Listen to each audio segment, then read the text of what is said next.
Previously, we told the story of Abraham.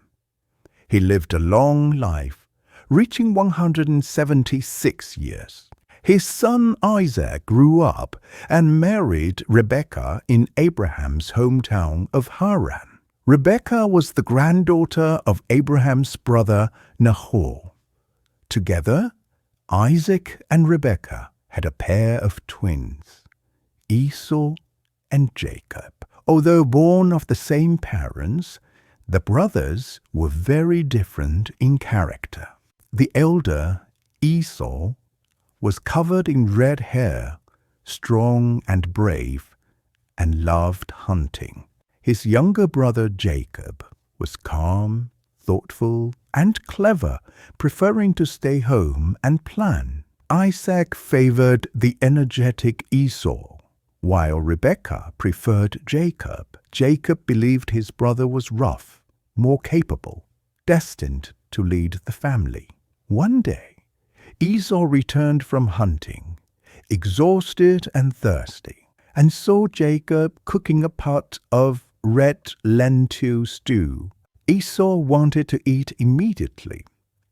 Jacob saw an opportunity, demanding Esau's birthright for the stew. Esau, driven by hunger, agreed without much thought. In this way, Jacob obtained the birthright, which was not just a title, but included God's blessing for the future head of the Hebrew family. Sometime later, the aging Isaac decided to bless his eldest son.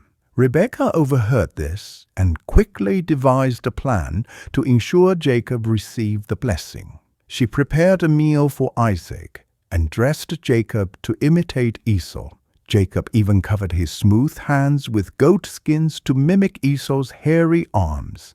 Isaac, though old and nearly blind, was convinced and blessed Jacob. When Esau returned, he was furious and planned to kill his brother. Rebekah intervened, advising Isaac to let Jacob flee to his uncle's house, ensuring his safety. Jacob fled, walking a long path away from his home. Jacob arrived at his uncle's home and married Rachel and her sister. His uncle, however, was selfish and cunning, and Jacob had to work for him for 20 years.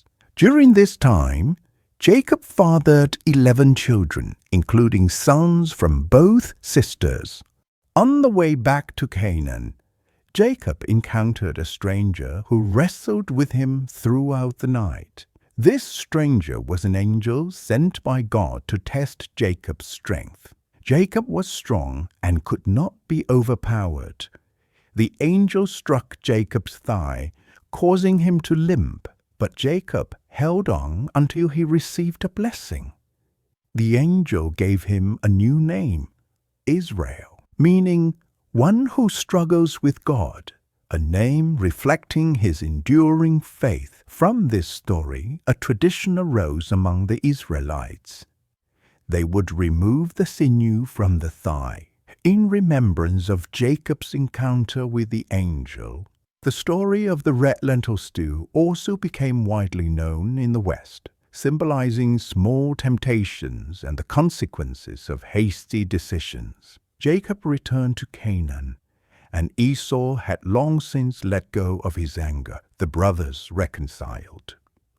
Rachel gave birth to Jacob's youngest son, Benjamin, completing Jacob's 12 sons, who would become the ancestors of the 12 tribes of Israel. Tragically, Rachel died giving birth to Benjamin, and Jacob especially favored her 2 sons, Joseph and Benjamin.